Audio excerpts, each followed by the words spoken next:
Berbagai kecaman yang diterima pasukan pertahanan Israel tak meruntuhkan niatnya untuk terus menghancurkan Palestina.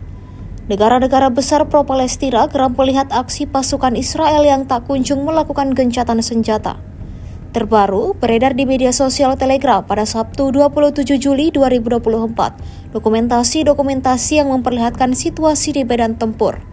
Tampak poros terowongan dan senjata terletak di dalam sebuah kamar tidur di kawasan Rafah oleh Brigade 401 selama beberapa minggu terakhir. Brigade 401 telah melakukan operasi berbasis intelijen yang tepat terhadap infrastruktur dan operasi tentara Hamas di Tel Al-Sultan dan Sabura di wilayah Rafah. Selama pemindaian di daerah tersebut, pasukan menemukan terowongan, sejumlah besar senjata, dan peralatan penglihatan malam di dalam kamar tidur di sebuah bangunan sipil. Dalam aktivitas lainnya, Tentara Batalion 52 terlibat dalam pertempuran jarak dekat dengan tentara Hamas di dalam sebuah gedung di kawasan Tel Al-Sultan dan melenyapkan para lawannya.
Download Tribun X sekarang, menghadirkan lokal menjadi Indonesia.